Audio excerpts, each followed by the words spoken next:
This is Biker Dad, brought to you by Stevenson Klotz and the National Academy of Motorcycle Injury Lawyers.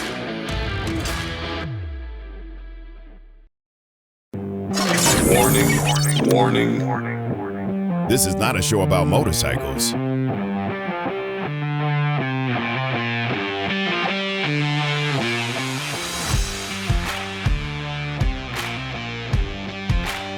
Okay, it has some motorcycles in it. But deep down, it's really a show about people who use their passion for motorcycles to make their communities better, safer, and stronger. And people just doing crazy biker stuff too. This is Biker Dad. Welcome to the Biker Dad Show. We are on the road for an epic road trip. We are inside the Barber Vintage Motorcycle Museum, and I don't care how much we show you in this episode today. The video, the pictures, what I'm going to tell you will not do it justice. You need to come here and visit yourself. Just take a look at this. Just one view from this massive complex. We have 5 stories. All the way down there is the basement. Vintage race cars. Second floor, more race cars and motorcycles. Look at these motorcycles stacked up. Third floor. From the inception of Harley-Davidson in 1903 and even before that, all the way to today's bikes, they have absolutely everything. We're going to tell you how all this started with one man's vision and philanthropy, and we're going to be taking you through this huge park where hundreds of thousands of people and their vintage motorcycles have all come here to join in their love of motorcycles and each other and just have an awesome time on these cool bikes, old and new. My name is Jeff Ray. I'm the Executive Director here at the Barber Vintage Motorsports Museum in Birmingham, Alabama. Well, we consider ourselves the world's largest motorcycle museum. We've got over 1,600 bikes on inventory and about 1,000 bikes on display at any given time when you come in. Our building is quite unique. It resembles a parking deck. We have 5 levels that you can view. And we're also known for our Lotus car collection. Mr. Barber, in his early days, was a car racer and had a great fascination with the Lotus Marquis. So we've been able to work on and accumulate one of the larger collections of Lotus race cars. George Barber, a local businessman here in Birmingham, his name literally was on the milk carton in our region. His family was in the dairy processing business. And as a young gentleman, he got involved in real estate. And of course, in the years going by, the dairy's now been sold off, and his primary focus is real estate. But he also is a philanthropist and really wanted to do something positive for the city of Birmingham. As a collector with car collection and motorcycle collection, he realized that there is some interest, and his collection could be used as a tool to attract people to Birmingham and be a tourist attraction for business and industry.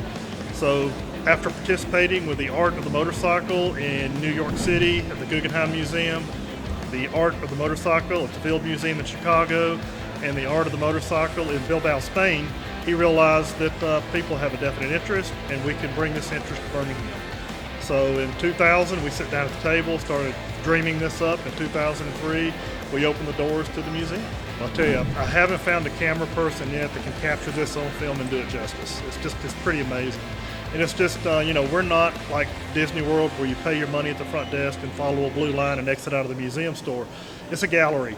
And you can spend an hour here, you can spend 8 hours here. It just really depends on your degree of interest and what you're looking at. We recommend the average family coming in to allow 2 hours. A motorcycle enthusiast, we've had them come in the morning when we open, and we have to ask them to leave when we close at 6 in the evening.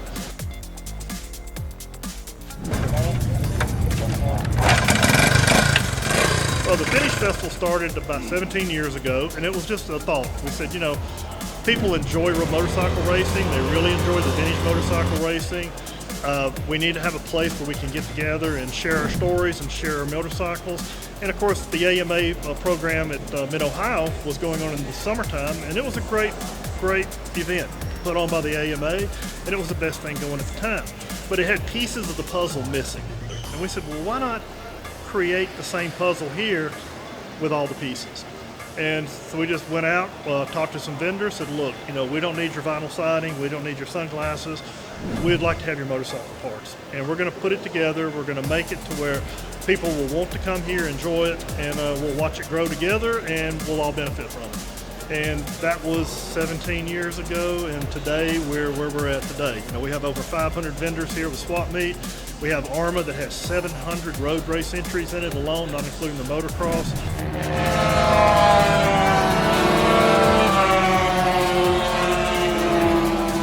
We have trials cross country. We've got the VJMC here with a really nice bike show. We got the Wall of Death, the Globe of Death. We've got all the deaths covered there. So, you know, it's just it's an attraction. And it's all tied together in one location. The museum anchors it. And then we have the Loop Road. And the Loop Road connects you to all of these activities, and we have the tram system that ties it all together. So you bring your motorcycle out, you park in the museum lot, park in the park somewhere, jump on the tram, and really enjoy. Well, we're just under 900 acres here, and we've developed a little over 300 acres. We have the 2.38 mile road course. It's 45 feet wide, 80 feet of elevation change. The guys on the bikes love it. You know, we run Moto America here as well as IndyCar. We also do a lot of programs. We're home to the Porsche Sport Driving School. They operate here over 150 days a year. We work with Mercedes-Benz, which has manufacturing about 60 miles from here. They have their brand immersion program here. So there's a lot of things going on at the track. So even visiting the museum on an average day, there's no telling what you're going to see on the track. There's always something going on. It's a living museum, so everything you see in the collection is in running condition. As part of that process, we've got our own restoration staff, and now all that work takes place in the basement. And of course, you know, insurance and activity and productivity, you can't have people mingling around with that. So when we do shut down for programs, we do open those areas up. The mechanics are there to answer questions and talk, kind of showcase what they do, but we're not actually performing. We're just actually entertaining at that point in time. But it's a great chance to come in and see what they do and, you know, what all it takes to do. And a compliment to the mechanics. I've got a couple of guys, one's in his mid-40s, one's in his early 30s. And these guys are working on bikes that are 3 times their age in some cases. And you said, well, there's not a lot to that. So a motorcycle mechanic's a motorcycle mechanic. But you gotta stop and think. You go to a Yamaha dealer or a Harley dealer, those guys have got factory training. They've got manuals, they've got all the support, they've got a tech that works next to them that can share information with them. It's real time, and the one problem is gonna be the same problem on the next bike, the same problem on the next bike. And they're focused on one brand or one marquee or one era. These guys have to take a bike like a 1910 Yale, or they're taking a 1930 Indian, or they're taking a 1921 Harley, and they're having to do the research on that bike. And they have to disassemble the bike, they have to understand what they've gotten into, then they do the research on how correct it should be, how to bring it back. And once they're finished with that bike, they got to forget all that, because their next bike may be a Honda Twin. So, you know, it's really interesting when you think about the talent that it takes to preserve and restore these machines. We have a lot of unobtainium here, and we have our own machine shop. We actually have just opened up the Barber Design Studio, which we can actually scan components. If they're broken, we can modify that, then we can print a 3D version of it, and that can be used for castings or refabrication. The museum is here to stay. This program will continue to grow. It'll continue to evolve. We'll continue to introduce new and exciting things. That's kind of been our trademark of Vintage Festival. It's not the same old, same old. We're adding stuff every year. COVID allowed us to have to do a reset and change a lot, but we'll continue to grow and make it better. The collection will continue to grow. You know, 1,600 motorcycles. If we had one motorcycle from every manufacturer out there, that's over 2,600 different bikes from around the world. So we got a long way to go just to get that goal. And so, you know, we have a mission, we have a purpose. We're trying to find the original and restored to preserve those. Unfortunately, when you can't find them, we'll take the oil spots and the bits of metal and we'll recreate that bike to have an example for the future. It's a great place to come live the future and see where the future can take us.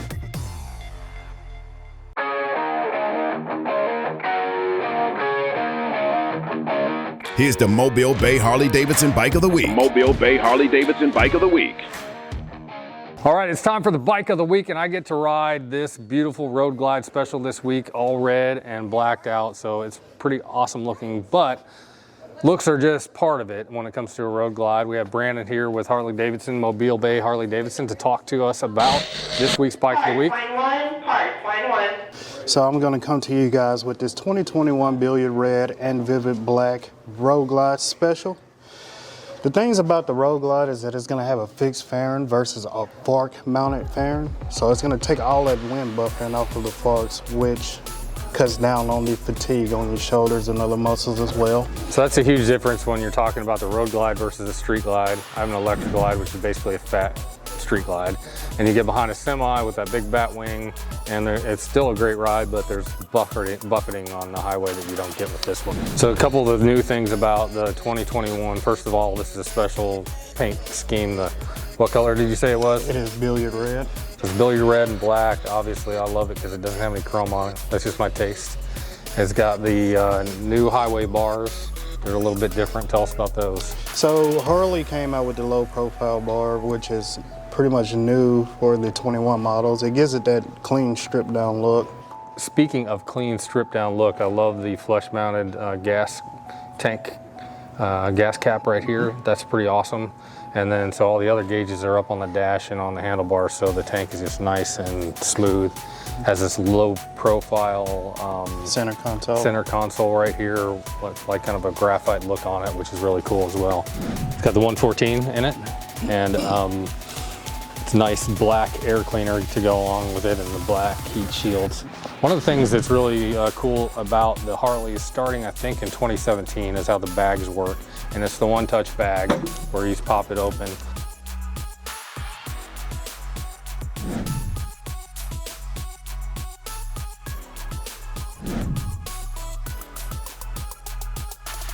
So take a look at this seat right here. This is the stock road glide, street glide seat. When you have this Milwaukee 8 engine and you're going 60, 70 miles on the interstate and you need to pass a truck, you twist the throttle and the bike just takes off. It actually feels like this right here is like somebody's pushing on your back and your butt when you're going 70 miles an hour already.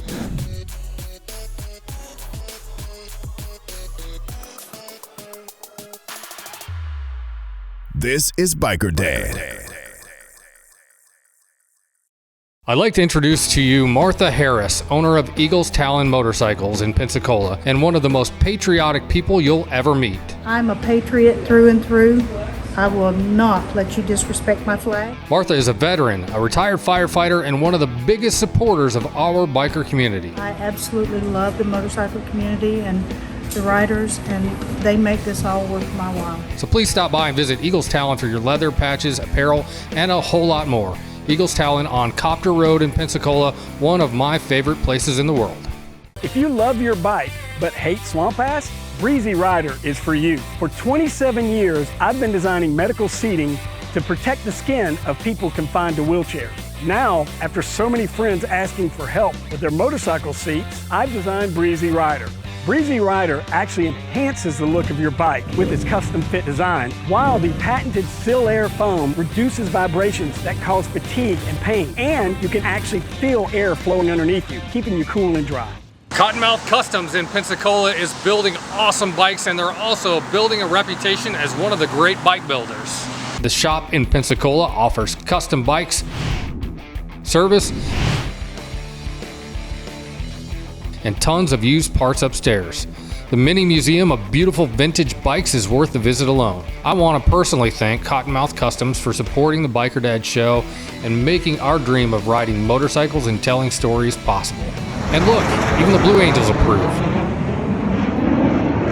There's a little place in downtown Mobile on the corner of Fat and Happy, and it's one of my favorites. Bob's Downtown Diner isn't just a great place to eat, and home of the best French toast you'll ever eat. It's one of the best things you'll ever put in your mouth. It's also an important part of the community, and not just the biker community. I'm grateful, I'm grateful for the bikers that I meet from all over the country. Bob's is a hot spot for bikers and very biker friendly, but it's also family friendly. I like to bring my kids here Sunday after church for brunch. Please visit my friend Tony Sawyer at Bob's Downtown Diner and check them out on the corner of fatandhappy.com.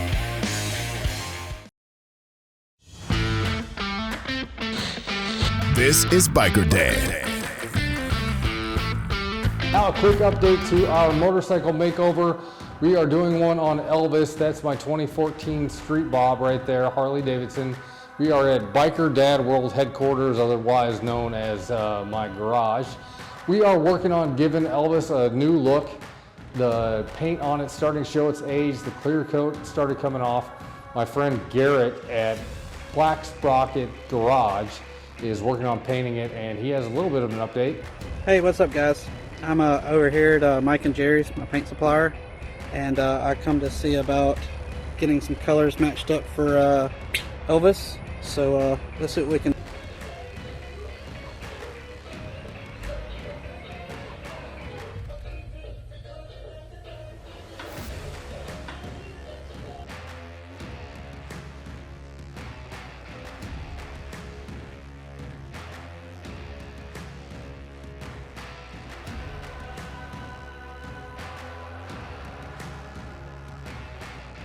So Garrett's getting some work done there on the paint, but there's something really cool that happened recently. We went down to Orange County Choppers Roadhouse and Museum down in Clearwater, Florida. That's where Paul Tuttle Sr., the legendary bike builder from Orange County Choppers, has set up shop down there. And while we were there, I got a little bit of a surprise, and this is it right here. This is a little dragon tail that Paul Sr. made himself for a project he's working on there in Orange County Choppers. This was a bit of a prototype, and he gave it to me. We're gonna find a way to incorporate it in the Elvis Motorcycle Makeover, and I'm thinking it's gonna have something to do with the sissy bar.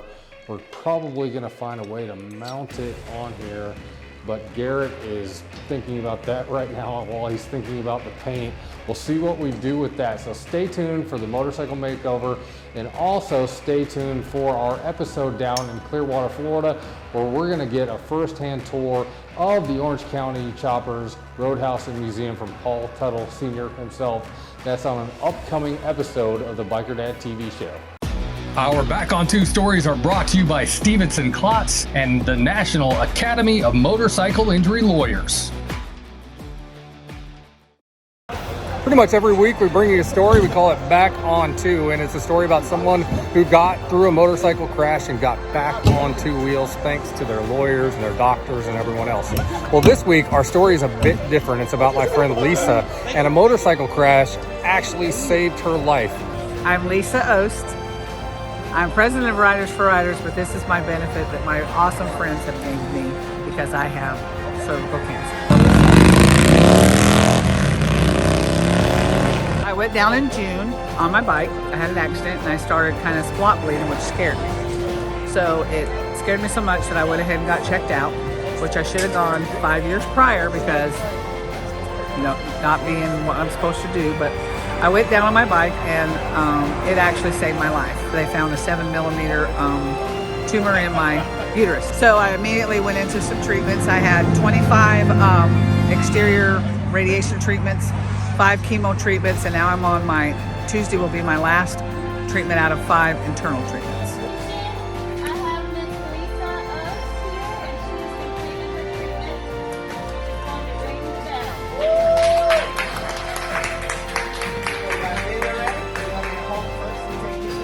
Taking a video the whole time. Yes.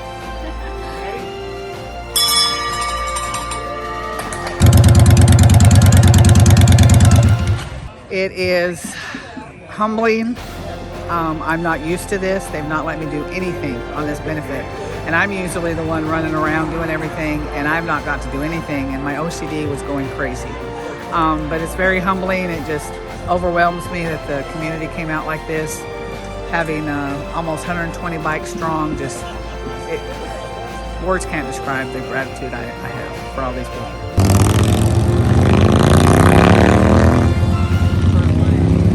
All the donations that were given to me today is just, it's overwhelming. We'd like to hear your Back on Two stories as well. Email me, tvbikerdad@yahoo.com, or just hit us up at tvbikerdad.com. This is Biker Dad.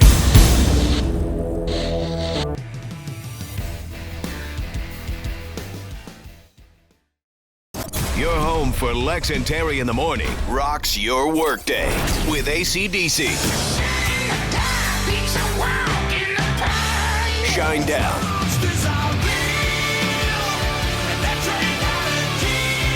And Offspring.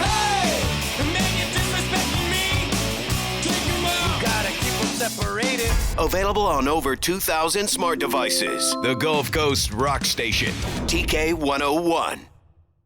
There's a little place in downtown Mobile on the corner of Fat and Happy, and it's one of my favorites. Bob's Downtown Diner isn't just a great place to eat and home of the best French toast you'll ever eat. It's one of the best things you'll ever put in your mouth. It's also an important part of the community and not just the biker community. I'm grateful, I'm grateful for the bikers that I meet from all over the country. Bob's is a hot spot for bikers and very biker friendly, but it's also family friendly. I like to bring my kids here Sunday after church for brunch. Please visit my friend Tony Sawyer at Bob's Downtown Diner and check them out on the corner of fatandhappy.com. Cottonmouth Customs in Pensacola is building awesome bikes, and they're also building a reputation as one of the great bike builders. The shop in Pensacola offers custom bikes, service, and tons of used parts upstairs. The mini museum of beautiful vintage bikes is worth the visit alone. I want to personally thank Cottonmouth Customs for supporting the Biker Dad show and making our dream of riding motorcycles and telling stories possible. And look, even the Blue Angels approve. I'd like to introduce to you Martha Harris, owner of Eagles Talon Motorcycles in Pensacola, and one of the most patriotic people you'll ever meet. I'm a patriot through and through. I will not let you disrespect my flag. Martha is a veteran, a retired firefighter, and one of the biggest supporters of our biker community. I absolutely love the motorcycle community and the riders, and they make this all worth my while. So please stop by and visit Eagles Talon for your leather, patches, apparel, and a whole lot more. Eagles Talon on Copter Road in Pensacola, one of my favorite places in the world.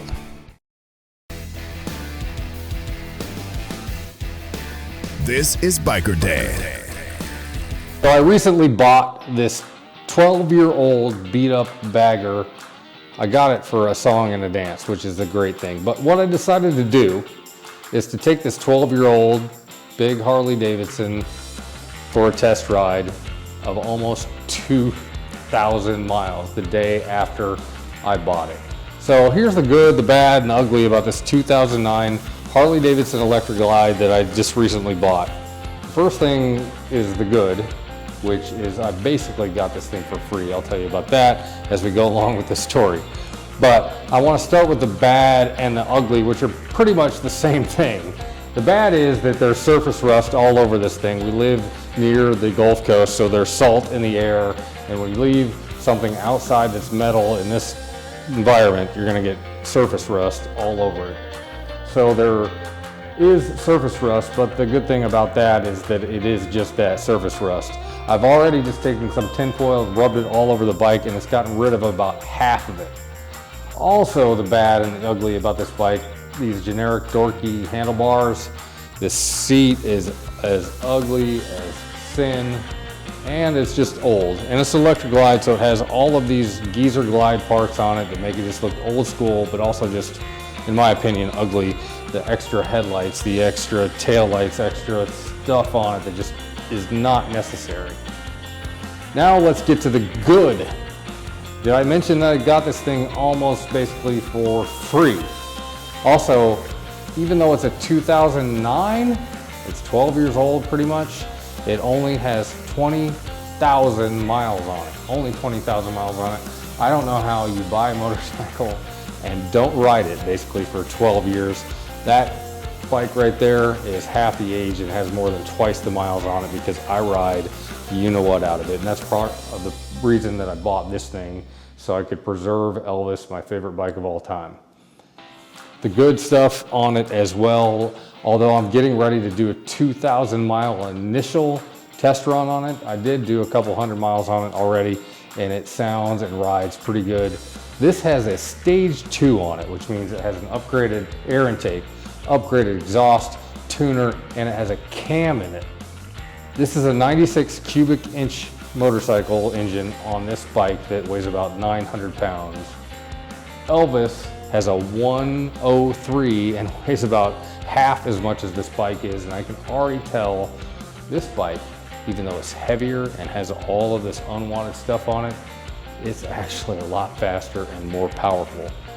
But the big question is, will this bike stand up to the 2,000 mile road test that I'm going to put on it in just a couple of days? I'm going to take it down from Spanish Fort, Alabama to the Tampa Bay area and back.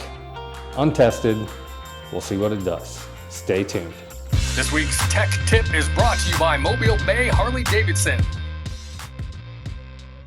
It's time for the tech tip, and this week we are talking about phones. Apple actually came out with a warning recently about mounting your phone on your handlebars. It could cause some problems with that phone specifically. So you want to make sure you have the right mount, and Jonathan here with Mobile Bay Harley Davidson is here to talk to us about one of the ones they have here.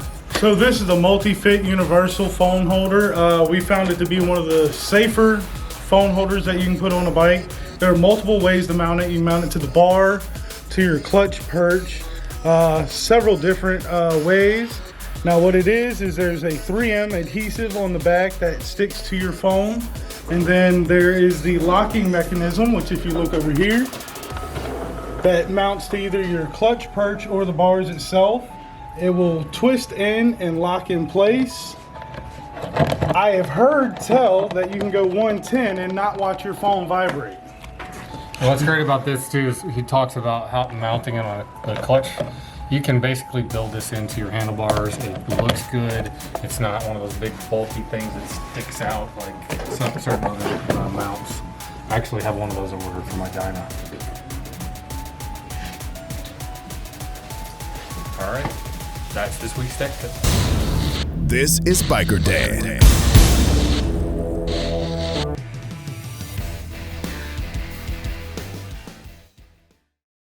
Hey everybody, I'm Chris Klotz with the Stevenson Klotz Law Firm in Pensacola, and we're also in Alabama and Mississippi. Just wanted to talk to you a little bit about bike cases. Being a rider myself, I know what it's like to have friends and close relations who have motorcycle accidents, and it's really difficult to get through those periods of times where you've got a loved one that's been hurt because of somebody else's negligence. It's important to have somebody that's familiar with motorcycles and motorcycle related insurance issues and how to manage a case getting through a very complicated legal system in order to make sure that you get compensated to the best degree that you can. And these cases can be long and frustrating and emotional because you have a friend or a loved one who's been usually in a motorcycle case very seriously injured. I want you to know that we take motorcycle cases very seriously. We're at the end of that trying to figure out how to put the pieces back together. We can help you put the pieces back together. Biker Dad. You do not want to miss next week's episode of the Biker Dad TV show. We are in Clearwater, Florida at the Orange County Roadhouse and Museum. This is where the Orange County choppers have moved from New York City down here to the south for a lot of reasons. We're going to be talking to Paul Tuttle Sr. himself about why they moved from New York to Florida. Plus, he's going to give us a personal tour of the museum here, and we're going to take you to all of this crazy bike night they have every week here. Hundreds, thousands of people, bikes, music, fun, and food. That's next week on the Biker Dad Show. Your support is what makes Biker Dad TV possible, and the best way you can support us is just go punch the subscribe button on our YouTube channel. Just search for TV Biker Dad, look for the logo, and hit subscribe. Hit that little bell in the corner too so it dings whenever we post a new video. We're posting new episodes every week, but there's all kinds of extra video that goes on the Biker Dad YouTube channel as well. Again, just search TV Biker Dad.